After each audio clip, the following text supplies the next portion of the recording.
Hello, Project for the Family. I'm April Ulmer, and I am thrilled to be sitting here with the founder and CEO of Unknown Athlete, Coach Lauryn Hutchinson. Welcome, Thank Coach you. Lauryn. I'm Thank so you excited to be much. here. Thank you, guys. Thank you so much. So just to tell you a little bit about Coach Lauryn. Coach Lauryn played with the Trinidad and Tobago senior national team for 12 years, playing at that highest level. Her distinguished career also includes 2 Pan American Games, 3 CONCACAF World Cup qualifiers, 2 Olympic qualifiers, and recognition on the starting 11 team of the decade. Yes. Yeah, so Coach Lauryn also attended Virginia Commonwealth University, where she played soccer for 4 years, and is the newly appointed head coach of the VCU women's team. So congrats on that. Go Rams. Yay, thank you so much. I appreciate it. We're so excited. It. Oh, thank you again for joining us. Yeah. So we're going to get right into it. Yeah. Okay. Unknown Athlete, Unknown FC. So tell us about the concept, the idea, the vision. Yeah. So how did that all start? Yeah, so I started coaching when I was 19, and I'm going to be 34 this year. And when I was playing in college, my college coach was Tiffany Roberts-Sahadak and Tim Sahadak. Yeah. They both played at UNC, and then Tiff went on with the U.S. Women's National Team, won the '99 World Cup, did all that fun stuff. You know, we love that. Yep. And she's the one that really got me into the national team. My dad helped as well, but she was like, you need to go play for the national team. And I was like, no, I'm a mid-level bench, sub kind of girl. I wasn't a star. And in addition to the national team, she would make us volunteer with local clubs or rec teams, girls teams, boys teams, didn't matter. And I just fell in love with it. And then when I went off to the national team, I'm just getting waxed by people like Alex Morgan and Abby Wambach, and I got VCU, and I went straight to international play. So there was no pro experience. I went straight there, and there was a big gap. And then I realized over a year and a half, when I actually kind of started to catch up to decently hang with the best in the world, decently hang, I knew that it was possible, because I wasn't this big star. I wasn't a big footballer where I was a true 10 and had all the pieces together. I was more of a raw player, very athletic, hard-nosed. But I realized in my international career that there needs to be more resources for players that aren't U.S. national team youth players. You know what I mean? Like, I ended up making it because someone saw something in me. So the only job that I could have on the national team was coaching kids. I tried to get, a sub job here and work at these places, but it just didn't work. So I started doing private sessions. And then along the way, I started my first business called FYP, Find Your Passion. We did summer camps into that. My business partner and I, we started Evolve, which was an all-girls program.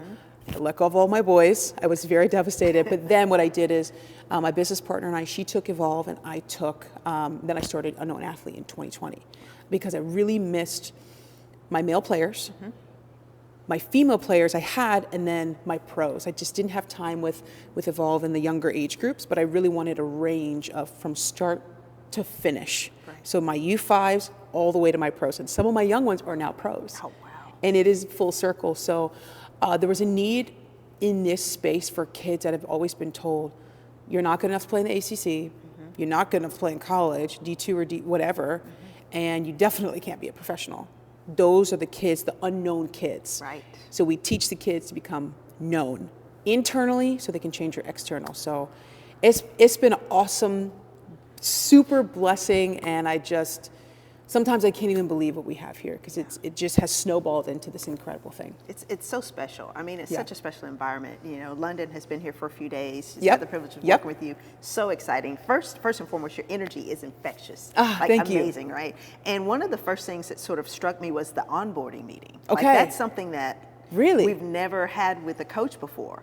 And so afterwards, we talked about it. We're like, we sat down with Coach Lauryn, and she, you spelled it, you asked the questions. I like the fact that you were talking directly to Londyn. You were asking her, why do you want to do this? Tell me, talk to me about it. And really made her think about, why do I want to do this? What's my passion? And then from there, you helping us sort of create a vision for, okay, what's our next move? Absolutely. And that was so profound to us, because I'm so glad. because like we said, no one's like, we've never had anybody sort of sit with us and do that before. So with that, I could see, you know, the way that you approach the game and your vision for these players and these kids, because, you know, you did it with our kids. So Great. that was I'm really, so glad. that was really something. And that kind of is sort of the premise of Project Further too, is filling in that void, like you were saying, for, you know, for kids, for parents who just are looking for a way through. So so we sort of admire your passion and your vision, so for sure. Glad. For sure. I'm so glad. Yeah. So tell us, in terms of the kids that you coach, kind of from all over, because you know we have friends that have come to you from Florida, and we're here from, you know, Dallas, Mississippi. So kids from all over, like when you see those kids for the first time, you know, sort of what goes through your mind? Like, what are the things that you're looking for? Are you looking for their passion, their drive? Like, what things stand out to you as a coach when you first are evaluating a kid who's looking to play? One of the first things that I do when I meet kids, and I say kids, even the pros, like the pro, they're still kids to me, you know, they're 25, 26. And I would say the first thing they do is, how can I actually impact their life? Because at the end of the day, they're coming to me, you guys are coming to me here because something is missing, or I can add something to them. So when I look at a kid like your daughter, and I get her for 4 days, I'm like, okay, in 4 days, we need life-altering types of things that she can leave here with, proof and facts, not opinion. Right. Remember, that was in the onboard meeting, not opinions. How can I impact her very quickly? So then I go, okay, this is the kid, this is the profile, this is what position, this is where they're playing. Okay, this is where I can help. That has to come first, in my opinion, and that's why we do the onboard meeting. And I do onboard meetings because I used to just kind of get right into the session and get into the training, and then I realized, man, if I could just spend 30 minutes to an hour speaking to them, I could have created something way bigger than I'm finding in that first session with no onboard meeting, because then I'm working backward. Like, oh, damn, I wish I knew this. So that's kind of what goes through my mind when I'm working with a kid. And we've had kids, we're pushing 15,000 miles now, they've come from Panama, they've come from, you know, Texas, Mississippi, Colorado, Canada. I mean, we've been keeping track of some of these miles, and we're like, wow, people are flying to us for 4 days, 3 days. That's insane. That's amazing. It's a blessing. It's a testament to you, though, and what you're building here. And it's amazing. Yeah, and like you were talking about your holistic approach. Like, let's talk a little bit about that. Like, you and I were talking about it. So kind of tell the people sort of about that philosophy. Of course. Yeah.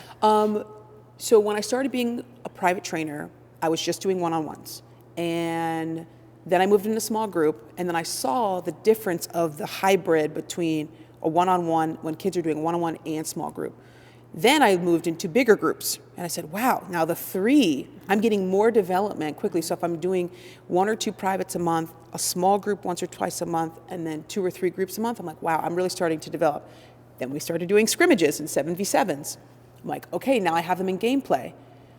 When I realized I started putting them in gameplay, I realized that there was still a massive gap between what they were learning from me and then putting into gameplay. So then we added 4v4. Those 2v1 moments, 2v2, 3v2, like those moments were so key in a player's development. So we added that into it, and 7s, and then 11s. Oh, wow. And then when we put it all together, we kind of became a hybrid between a club and a private training business. And that is when we've seen girls that I've been working with since they were 14. Once again, they were told they're not going to go to college. They ended up in the ACC. And one of them just completed their first year of pro. Oh, man. And one is now on trial with the USL club. So it's just that when we take those pieces, I think that's how we should be developing.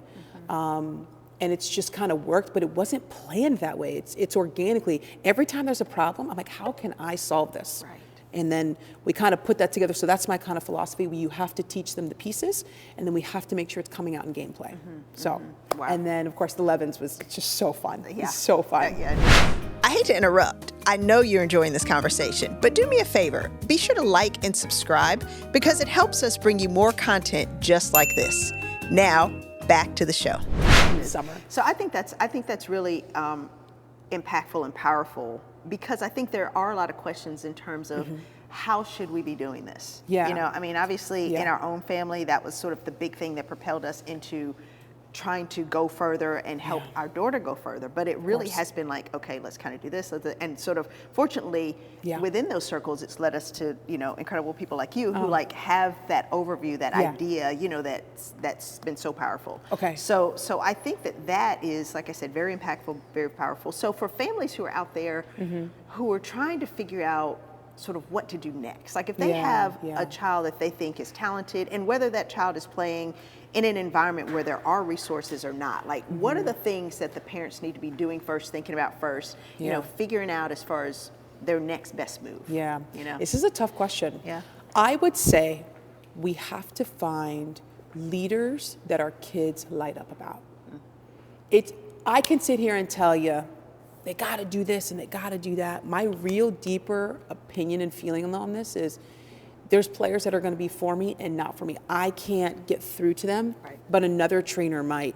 And I think when you can put your child, and this goes for everybody, you got to find the leader that makes your child just set their heart on fire. Because I'm telling you, I've seen kids that come here and they're a completely different person. I go to their club games and I'm like, holy cow, who is this kid? Like they're dead, they don't speak, they're nervous, they're anxious, and vice versa here. Like I can't get to the kid, but you know, they're doing incredible things on their club. So it's like you have to find that. And it's not always the club or the program, it's the person that's coaching your kid. Now, let's talk about if you're landlocked and you can't afford to be flying to places. You got to find people online and you got to get on Zoom calls with them. Mentorship. There's so many people out there, trainers, college coaches, kids, pros, and that's what I'm trying to do is provide some of these resources for families that might be landlocked. They're like, well, I can't just fly to another state and train with someone, but I really think it's about finding the mentor and the leader that really makes their heart sing, because that's when you can see the growth, the real growth. Right. So that's my answer. Oh yeah, no, that's a great answer, because like you said, so it's about finding a coach that resonates with you, that is invested in the process with you, right? And then what we found is that because we started out locally, and we found those sort of private coaches who also saw something in her, and who did extra, and who poured into her, and who weren't sort of, they didn't have a problem saying, you know what, let me reach out to this person to get you with them, because I think they could bring something. So I hear that in you too, like focusing on specifically what the player needs as opposed to just the organization, because that can be variable. And then you also serving as a mentor, even if that means providing additional mentors or providing additional resources here, there, or wherever. For example, for your daughter, I'm connecting you guys with David Copeland-Smith, who, in my opinion, this is an opinion, okay, he is the best trainer. He has trained the best players in the world, men's and women's. He has a fact track record that sets kids up, and your daughter has very incredible goals, and he is someone that can actually sit with you. I would love to sit here and say that I can do that for her.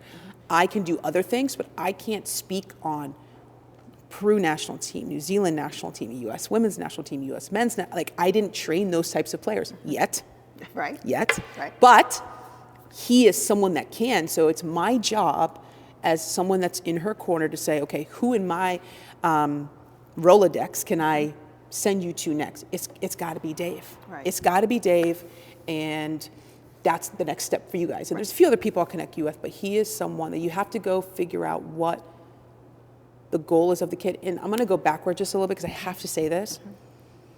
If you are a coach or you are a leader and you do not ask the kid and the family what they want, you are wasting your time and you are wasting their time. Here, I know every single kid's goals and what they want. Unless they're within their first kind of 30 days, we haven't had that onboarding meeting just yet, and they're in the program year round, and I'm gonna kind of see where they're at. But I know every single person's goal. I know if they want to go to college or not. I want to know decently if they are undecided in their major or not.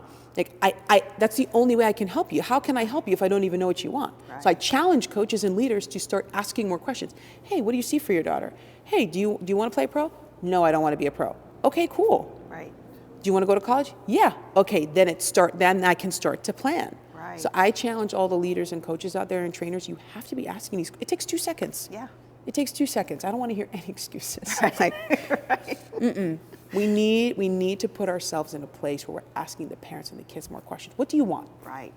Right. Key. Sorry, I went back there, but I had to say it. Yeah, no, for sure, and that's a very powerful point. Like really, because I agree, and once again, like you taking the time to do that has been powerful for us because it allowed us sort of the time and space to really, like, we have conversations in our family, and we've talked before about, even on the pod, about how this journey is really child-led. We've told both our daughters, listen, our job is to try to facilitate your dreams, but we got to know that you're in it, and as long as you're in it, then we're with you, right? Yeah. But to like sit down and really like think through those answers was powerful for us as a family. Yeah, because it also it kind of stretches the kids a little bit to say, okay, well, let's really like flesh this out. I know you're like, okay, you want to be this person. Okay, what does this look like? Okay, let's talk about it. What are your thoughts? Let's talk about it. And that's, and I'm glad that you did that you challenged coaches for that. Because also I think that sometimes all that gets lost in the shuffle too. Yeah. Where you're like, you're training, you're busy, you're training so many kids and and you're trying to help as many as possible, but sometimes that very basic but very important thing gets overlooked. It's like, let's figure out what the plan is. Have to have a plan, even if there's no plan. That's still a plan. That's powerful. Undecided is a major. Well, it is. Yeah. If they don't know, that's okay too. But at least now I know. Right. And then we can figure it out. You can figure it. You can help them figure it out. Yes. And also, I love the fact that with you, it's not a one size fits all. Do you know what I'm saying? Yeah, it can't be. Like, right. Cannot be. Like when you were asking questions, they were very open-ended. And we got the sense that, well, any answer is okay. I just kind of need to know, right? Which is great. And I think that's very freeing for players too, I would imagine. I mean, is that the feedback that you get from families and because players? Then they have more clarity on themselves. I had a meeting, the meeting actually before Londyn. I was with a younger boy, and he said, I want to play in college. I said, great, who's your favorite college team? Couldn't answer me. And then the dad said, he's never watched a college game. I said, okay, so you've never watched a college game, but you want to play in college. I need to know the why, because you need to know the why. And we sat there and we dug, and I gave him some homework. I said, you need to go to some of the local colleges and watch the men's team play, figure out if that's what is for you. He was kind of a highlight guy. He just was watching the big names. So to help him in his journey, I need him to see the real stuff, because he's just looking at the beautiful stuff with Messi and all these great players out there, and I need him to see the local leaders, the local kings that he could be, and to figure out if that's actually what he really wants. And listen, I've also in this program, we've had kids that go, you know what, you helped me figure out that I actually don't want this. I want to go to school and do this, but this program actually helped me figure that out, and that is more meaningful for me, because then they're not just doing what everybody else wants to do. It's massive, and it's my job as a coach and as a leader to say, okay, this is what you want, this is how you get your, it's not my job to comment on whether you can do it or not. Because coaches comment on that all the time, and it's like, oh, well, a teacher would never tell a first grader they can't be a firefighter when they grow up. So why are we telling young girls and young boys that they can't play for the U.S. Women's national team? It's not my job to do that. My job is to say, okay, this is what you're asking for, and then players go, oh, no, I don't want that. Or they go, okay, I think I can do that. That's my job. And that's what I also challenge a lot of coaches and leaders to do. Don't comment on it. This is what you have to do. It's up to you to do it. Yeah, I love that. Because, because I do think that happens. I mean, where, sometimes kids are told, well, you can't do this, or you can't do that, or, or that's crazy. Like, we've been told lots of times, like, that's crazy. Like, you're where now? Like, even when we initially started, and Londyn was, we were taking her 2 hours each way just to, from where we live, to try to get a feel for, okay, what does this look like? Is this really what you think it is? Because we were all learning at this, and we all still are, you know. Yes, ma'am. But yeah, I think that's a powerful sort of thing that you said too about sort of what we should be doing and also I think as parents, right, having the conversations with the kids, like making sure that as a parent, as a family, you're having those discussions, and that it's child-led, because I think sometimes kids will get also sort of pigeonholed into that, and I think that, like I've obviously the literature talking about how girls at a certain age, tend to, and just kids in general, sometimes tend to kind of burn out or drop out of sports. And I think sometimes maybe it comes from that lack of clarity on the front end. It absolutely does, and the lack of leadership, not caring, or just caring, but like it's just kind of stale. So it absolutely leads to burnout, and we lose a lot of kids just because they're not in the right environment. Yeah. You wouldn't stay in the toxic relationship, right? Right. So we have to teach the kids and the parents, like, I understand it's landlocked and it takes money, but maybe you could just get a mentor on Zoom. Right. We are now in a space in the world where we can do that for very cheap. Right. Okay, so I think we have to do a better job asking the kids questions and probing with the parents and figuring out what is best for your kid. Because you only have one life. We're here. Yeah, yeah, absolutely. And I also think letting parents know that it's possible, right? It like is. you said, like it's not one size fits all. It's not like, well, if you're from this place or you don't have these resources, you can't do X, Y, or Z. It's just not in the cards. Like letting kids dream a little bit and then realizing, okay, now let's be creative about what this looks like. I think is also powerful. So that's massive. One my agent and good friend of mine, Damon Wilson, we had this conversation last night. He's like, Lauryn, there's no possible way that the best players just so happen to be slammers. Right. They're all over the nation. They're everywhere. It's just, unfortunately, some markets have better development, and that's what happens. So when I'm recruiting now, go Rams, I am going to be looking in different markets that people might not be looking in, because I'm looking for the diamonds in the rough, okay? They're out there, but it's not all at certain showcases. There's great showcases to go to, but there's so many kids in every single state, like your daughter, you guys had to move, that have it, but that get left behind. And that's what Unknown is about, becoming known. Known as humans and known as players. Love it. Love it so much. So what's next for Unknown? And what's next for you? Of course, you know, VCU. Go Rams. Very exciting. Very exciting. That's amazing and so well deserved. Yes. So what's next for Unknown is we just took a pro women's showcase team to the Carolina Ascent, who's one of our partners, and we're giving them opportunities to play at the pro level, get called in, so we play an actual 11v11 match.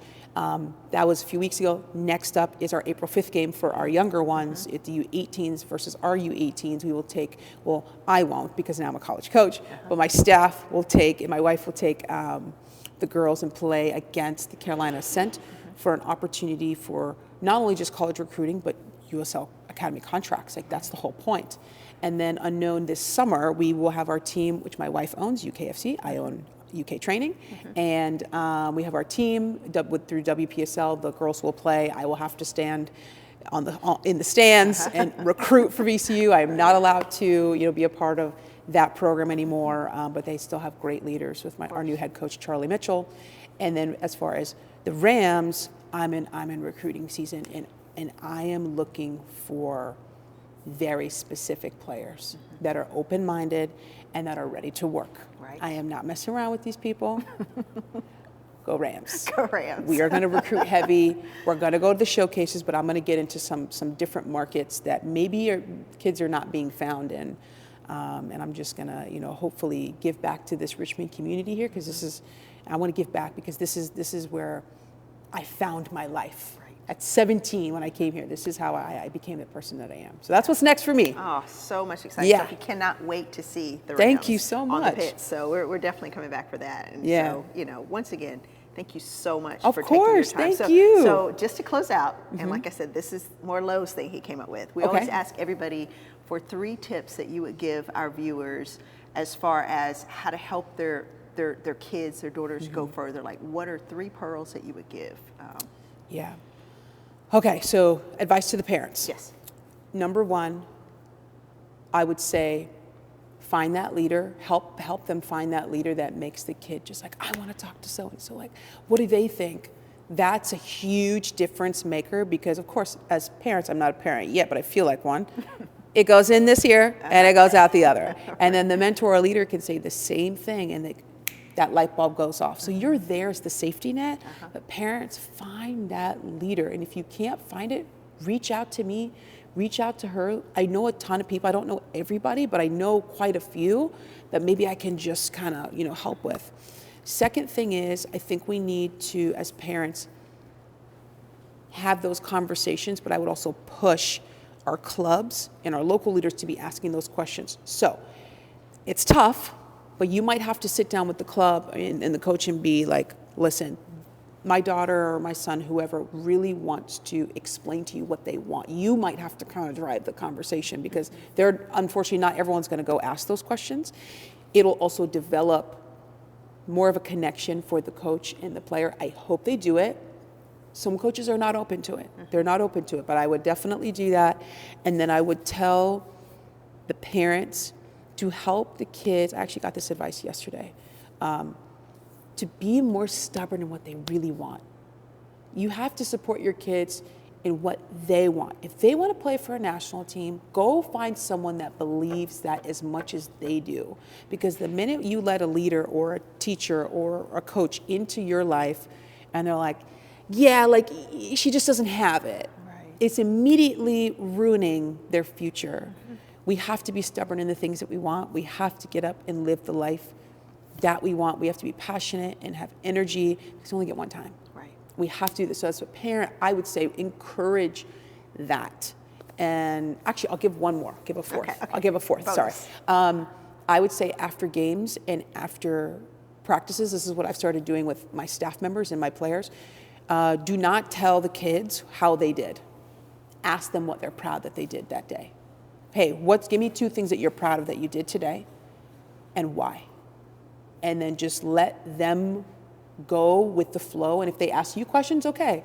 But I've been doing that more with my players, even if I don't think they played well. What are you proud of though? What did you do today? Oh, coach, I did this and this, but I had a rough day because of this, this, and this. Okay, because now they're taking accountability. Because when I go to them and I'm like, you played like crap, and you did-da-da-da-da, and you did-da-da-da, and they just hang their head, and sometimes then they push back on me, okay? When I kind of came back here and said, what are you proud of? They always still end with the negative, but now they're taking accountability. It's just a little roundabout way that I've been working with some of my players and staff members. So I would say that's my 4th bonus. Nice. Yes. Nice. Awesome. Awesome. Well, like I said, thanks again. Yes, and thank you, everyone. Best of luck with you at VCU. We Thank can't you. wait to see all the amazing things that you do and the continued impact that you have I on appreciate all it. these kids and in this community. You're Yes. amazing. Oh, and what thank you're doing you. here at Unknown Thank is you so much. amazing. My pleasure. Thank you. All right. Gonna be Oh, back. yes. Yay.